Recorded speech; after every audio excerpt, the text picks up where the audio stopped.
Most people picture death as an instant elevator. The soul rises, gates open, and the story ends in a single heartbeat. The truth is stranger. What the Bible actually describes between the last breath and the final judgment required a location, a condition, and a weight so specific that ancient Hebrew gave it a name. This is the history of Sheol, the place the dead were said to inhabit. You have probably never heard the word spoken aloud in a sermon, yet it appears 65 times in the Hebrew Bible. Kings feared it, prophets described it, Job begged for it, and then, somewhere between the last page of the Old Testament and the first chapter of the New, something changed inside it, something that would force even Jesus of Nazareth to speak about a specific room, a specific gulf, and a specific conversation between two dead men. But that revelation belongs later in the story. The word itself is the starting point, Sheol. 3 consonants in the original Hebrew, pronounced Sheol, appearing across 16 different books of the Old Testament. Translators of the King James Bible, working between 1604 and 1611 of the Common Era, rendered it as grave 31 times, as hell 31 times, and as pit 3 times. Modern translations mostly leave it untouched. There was no perfect equivalent then. There is no perfect equivalent now, because Sheol was not a metaphor. The Hebrew mind treated it as a specific place located beneath the earth. Genesis chapter 37, verse 35, records the patriarch Jacob speaking after learning of the reported death of his son Joseph. He refused to be comforted. He said he would go down mourning to Sheol to his son, not up. Down. The direction mattered. The direction always mattered. The weight of this becomes physical when you read Numbers chapter 16.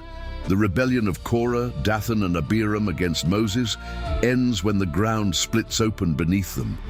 The text does not say they died and their souls departed elsewhere. It says the earth opened her mouth and they went down alive into Sheol with all that appertained to them. 250 men swallowed in a single geological event. The account is precise. The vocabulary is deliberate. Sheol had geography. The Book of Job, considered by many scholars to be among the oldest texts in the Hebrew canon, describes Sheol repeatedly. Chapter 10, verses 21 and 22. A land of darkness and the shadow of death, a land without any order, where the light is as darkness. Chapter 17, verse 16, gates and bars. Chapter 26, verse 6, naked before God, and destruction without covering.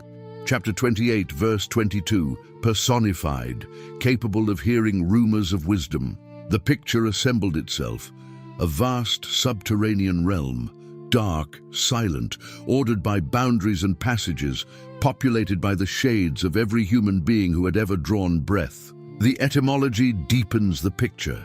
The root Sheol in Hebrew means to inquire, to ask, to demand. Some linguists trace Sheol to this root, suggesting a place that always inquires, always demands, always calls for more. A hungry place. Proverbs chapter 27, verse 20 seems to confirm the reading. Sheol and Abaddon are never satisfied, and never satisfied are the eyes of man.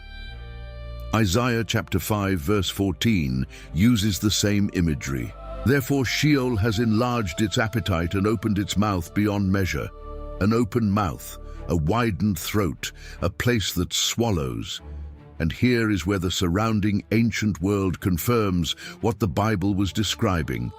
Archaeologists working through the ruins of Ugarit, a city on the coast of modern Syria, destroyed in the year 1200 before the Common Era, recovered thousands of cuneiform tablets between 1929 and 1939. The tablets describe an underworld realm called Aralu, ruled by a figure named Mot, whose throat and appetite were said to be limitless. The Mesopotamians called their realm Kur, or Irkala. The Egyptians called theirs Duat. The Sumerians described a place of dust where the dead ate clay. The Greeks eventually called theirs Hades. Every ancient culture surrounding Israel believed the same basic thing. The dead descended to a shadow existence beneath the ground. The Hebrews described something adjacent but not identical, because Sheol in the Old Testament was never portrayed as neutral. It was portrayed as tragic. Psalm chapter 6, verse 5. In death there is no remembrance of you. In Sheol, who will give you thanks? Psalm chapter 88, verse 11. Shall your steadfast love be declared in the grave, or your faithfulness in Abaddon? The dead in Sheol were cut off from worship, cut off from praise, cut off from the covenant conversation that had defined their entire lives.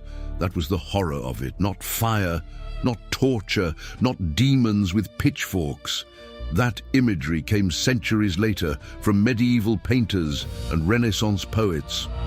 The original Hebrew horror was silence, a place where the harp of David was never played, where the Shema was never recited, where the God who had called them out of Egypt could no longer be heard, praised, or questioned.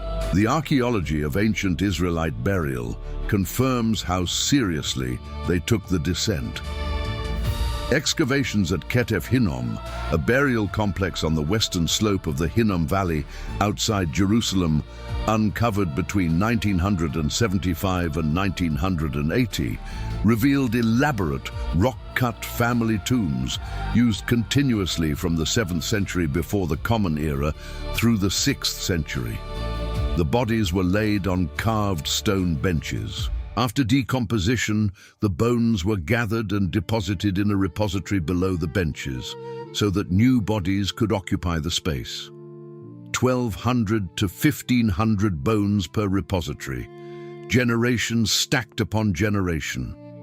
The phrase "gathered to his fathers," used repeatedly in the Old Testament, was not a poetic flourish. It was a literal description of what happened to your remains, and what your family believed happened to you. 2 silver amulets recovered from Ketef Hinnom, dated to around 600 before the Common Era, carry the earliest known written text of the priestly blessing from Numbers chapter 6. The blessing was placed with the dead, as if the family wanted the last words spoken over them to accompany them into the silence. The silence itself had architecture. Isaiah chapter 14 offers the most vivid glimpse. The prophet describes the descent of the king of Babylon into Sheol. Verse 9 paints the scene. Sheol beneath is stirred up to meet you when you come. It rouses the shades to greet you, all who were leaders of the earth. It raises from their thrones all who were kings of the nations. All of them will answer and say to you, you too have become as weak as we. You have become like us, kings on thrones, even in death, even in Sheol. The passage introduced something the earlier texts had only implied. Not oblivion, not annihilation, continued personal existence in a diminished state. The Hebrew word for these figures is Rephaim, sometimes translated as shades, sometimes as spirits. They retained identity, they retained speech, they retained the memory of their earthly rank. But they were weak. The verb chalash that Isaiah uses means physically drained, feeble, faded. Whatever these figures had been in life, kings or beggars, warriors or scribes, they had all become the same faded thing in Sheol. Equality through diminishment, democracy through decay. Ezekiel chapter 32 expands the tour. Written around 585 before the Common Era, the chapter provides the most extended catalogue of nations residing in Sheol anywhere in Scripture. Egypt is there, Assyria is there, Elam is there, Meshech and Tubal are there, the princes of the north and all the Sidonians, each nation given its own section, each buried with its own dead. Verse 18 through verse 32 reads almost like a map, with the fallen warriors of every ancient power arranged by rank and origin, all sharing the same subterranean condition. The imagery is deliberate. The uncircumcised lying with the slain by the sword, their swords laid beneath their heads, their shields upon their bones, the judgment they escaped in life catching them in death. Warriors buried with their swords under their heads. That detail alone shifted 20th century archaeological interpretation because it matched precisely what excavators had been finding in Iron Age tombs across the Levant. Swords positioned beneath skulls, shields laid over torsos, the dead armed for whatever came next. For 7 centuries, this was the working model. Living Israelites between the time of Abraham, dated by most scholars to around 1800 before the Common Era, and the time of the last Old Testament prophet Malachi, writing around 430 before the Common Era, expected exactly this outcome. You would die, you would descend, you would join your fathers in a place of silence, you would wait. For what exactly was not entirely clear. That ambiguity itself is the second thing worth understanding, because within the same Hebrew scriptures that describe the tragedy of Sheol, small phrases began to appear that pointed somewhere else. Job chapter 19, verses 25 to 27. I know that my Redeemer lives, and at the last he will stand upon the earth. And after my skin has been thus destroyed, yet in my flesh I shall see God. Psalm chapter 16, verse 10. For you will not abandon my soul to Sheol, or let your Holy One see corruption. Daniel chapter 12, verse 2. Written around 165 before the Common Era. Many of those who sleep in the dust of the earth shall awake, some to everlasting life, and some to shame and everlasting contempt. Something was coming. 2 exceptions had already been recorded, and they gnawed at the edges of the Sheol doctrine like slow-burning fuses. Genesis chapter 5, verse 24, reports that Enoch walked with God, and he was not, for God took him. 2 Kings chapter 2, verses 11 and 12 reports that Elijah was carried up by a whirlwind into heaven, witnessed by his successor Elisha. 2 men, bypassing the descent, bypassing the silence, taken directly. If Enoch and Elijah did not go down to Sheol, then the destination was not universally fixed. Not for everyone, not forever. The Old Testament ends with that expectation hanging in the air. Sheol was full. Sheol was silent. But the words of the prophet suggested that Sheol was not the final destination, that someone or something would eventually descend into it and change everything. 400 years of prophetic silence followed. The intertestamental period, Jewish theology, continued developing during this window. Rabbinic writings from the 2nd and 1st centuries before the Common Era began describing compartments within Sheol. A place for the righteous, a place for the unrighteous, separated by a great fissure. The name Abraham's bosom entered common speech as a designation for the resting place of the faithful dead. The Book of Enoch, an apocryphal Jewish text composed in stages between the 3rd century and the 1st century before the Common Era, describes 4 hollow compartments within a mountain in the west, where the souls of the dead were separated by moral category pending the day of judgment. 1 Enoch, chapter 22. The document is not scripture, but it captures the theological mood of the era Jesus of Nazareth would be born into. The archaeological record supports the shift.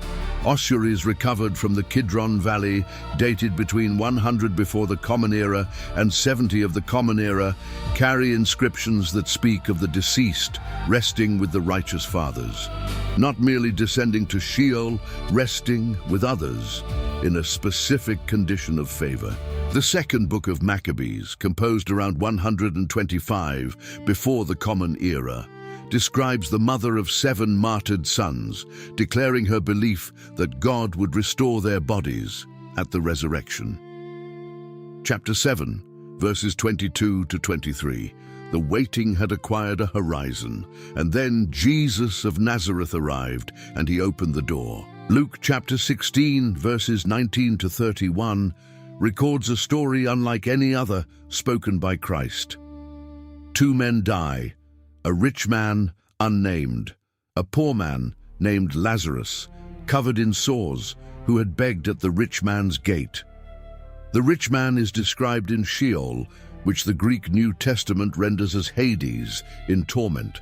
Lazarus is described being carried by angels to Abraham's bosom. The two are visible to each other.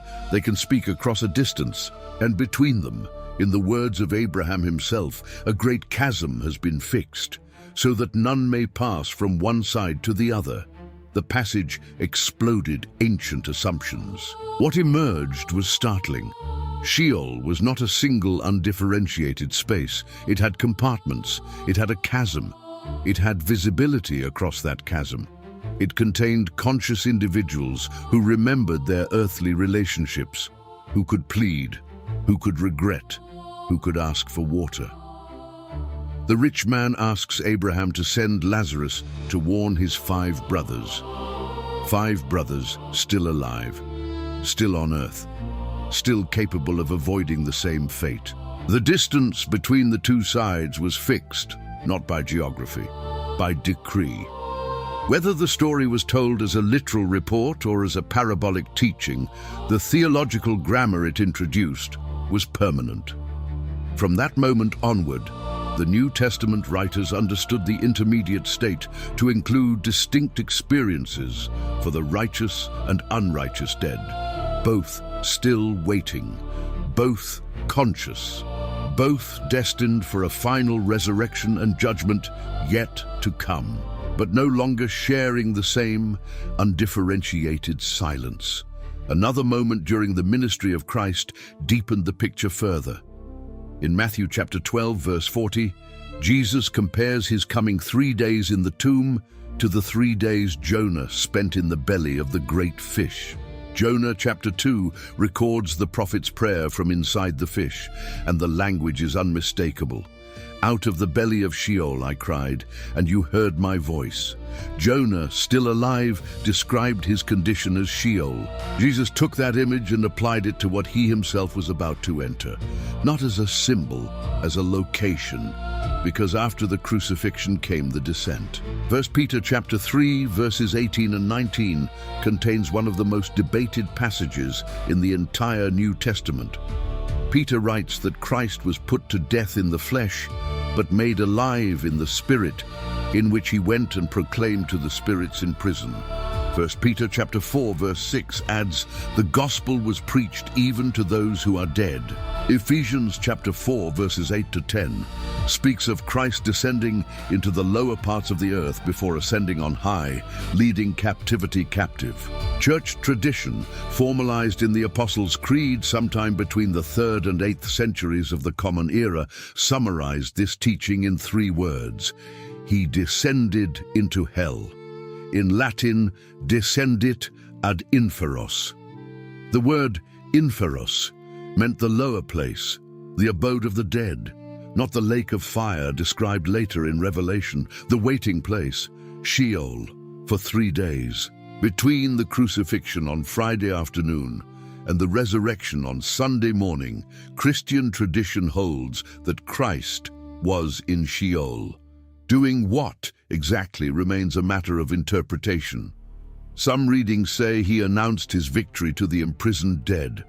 Some readings say he emptied the compartment of the righteous, taking Abraham's bosom with him into the presence of the Father. Some readings combine both. The Apostle Paul seems to confirm the second reading.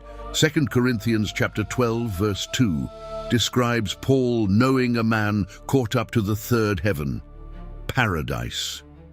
The word Paul uses is paradisos, borrowed from Persian, meaning walled garden. The same word Jesus used on the cross when he told the thief crucified beside him, "Today you will be with me in paradise." Luke chapter 23, verse 43. If paradise was accessible on the day of the crucifixion, something had shifted. Philippians chapter 1, verse 23 records Paul writing that he desired to depart and be with Christ, which is far better, not to descend to Sheol, not to wait in the compartment of the righteous, to be with Christ. Immediately, consciously, in a location described as heavenly rather than subterranean. The geography of the afterlife had been rewritten. The modern picture emerges from this rewriting. According to the mainstream Christian reading of the New Testament, the compartment of the righteous within Sheol was emptied by Christ at his resurrection. Those souls were taken into the direct presence of God. Since then, believers who die enter that same presence immediately, absent from the body, present with the Lord. 2 Corinthians chapter 5, verse 8. The other compartment, the one described in the story of the rich man, still exists. It still contains the unrighteous dead. It still waits. The Greek New Testament calls it Hades. The book of Revelation, written by John near the end of the 1st century of the Common Era on the island of Patmos, mentions Hades 4 times. Chapter 1, verse 18. Christ holds the keys of death and Hades. Chapter 6, verse 8. Death and Hades ride together as the 4th horseman. Chapter 20, verse 13. Death and Hades gave up the dead that were in them. Chapter 20, verse 14. Then death and Hades were thrown into the lake of fire. The waiting place gets destroyed. This is the end point the entire biblical narrative has been building toward. The Hebrew Sheol, the Greek Hades, the medieval Latin Infernus, whatever name and language you assign to the intermediate holding place of the unrighteous dead. Its function is temporary. The dead currently held there are not held forever. They are held pending the great white throne judgment described in Revelation chapter 20, verses 11 to 15. At that judgment, the books are opened, names are read, sentences are pronounced, and the holding facility itself is dissolved, cast into what the text calls the second death. The timeline is what makes any of this real for the present moment. Right now, according to this reading, no human being has yet stood before the final judgment throne. Not one. Every soul that has ever died is currently in an intermediate state. The righteous dead, from Abel murdered by Cain to the last believer who breathed her final breath yesterday afternoon, are in the presence of Christ, conscious, aware, but without their resurrected bodies, waiting for what Paul in 1 Thessalonians chapter 4, verses 16 and 17, describes as the sounding of the trumpet and the descent of the Lord. The unrighteous dead, from the pharaohs who worked their slaves to death to the last unbeliever who died this morning, are in what the New Testament calls Hades, conscious, aware, also without resurrected bodies, also waiting for a different summons. The wait for both groups is currently in its 2000th year and counting. The scale in human terms is staggering. You are the descendant of ancestors who died believing certain things about what would happen when the light went out.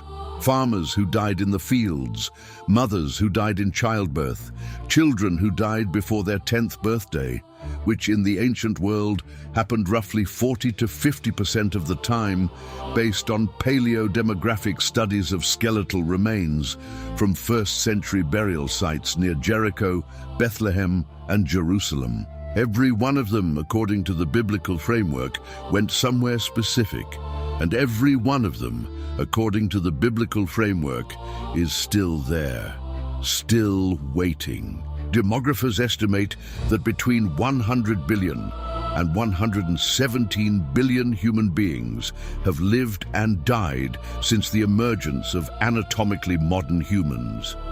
Even the most conservative biblical timelines account for several billion deceased persons since the days of Adam.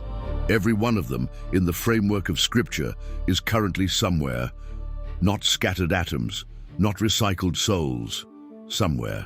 The dead are not sleeping in the earth as some later theologies would suggest.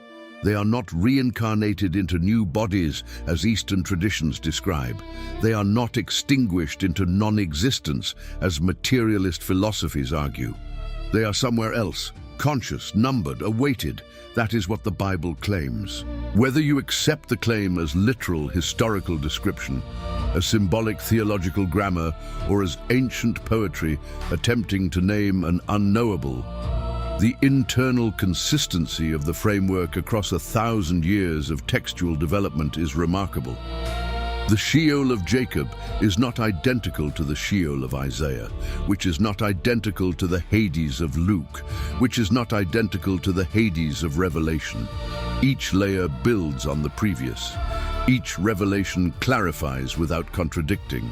Each generation of writers seems to be looking at the same landscape from a different angle. And each generation asked the same question. Where are they now? The parents you buried, the children you buried, the friends who called you last month and never called again, the strangers in the obituaries, the name in the cemetery no one visits anymore. Where are they now? The Bible's answer, assembled from all 66 books, is precise in its structure and imprecise in its scenery. The righteous dead are with Christ. The unrighteous dead are in Hades. All are conscious. All are awaiting the resurrection of the body and the final judgment. None are annihilated, none are reincarnated, none have reached their permanent destination, the intermediate state. That phrase, coined by systematic theologians in the 17th and 18th centuries of the Common Era, captures what the biblical texts have been describing for 3,000 years, an in-between, a holding pattern, a wait, and whatever else Sheol was, whatever else Hades is, whatever else the presence of Christ means for those already in it. The biblical writers agreed on one thing: it is not the end. There is still a trumpet to sound. There is still a summons to answer. There is still a resurrection to inhabit. There is still a judgment to face. There is still a new heavens and a new earth to enter, described in Revelation chapter 21 as a place where death itself will finally die, where the sea gives up its dead, and where the waiting place beneath the earth is emptied for the last time. The intermediate state ends the way it began, with a descent and a summons. Only this time the direction reverses. Everything that went down comes back up. Everything that was silenced speaks. Everything that was hidden is opened. And the geography of the afterlife that the Bible spent 1.5 millennia mapping is folded up like a scroll and put away, because the temporary nature of the holding place will finally be revealed for what it always was. Every generation moves the queue forward. The dead are not gone. They are exactly where the ancient scriptures said they would be, and they are, at this hour, closer to the answer than they have ever been. The wait, whatever else you make of it, is running out.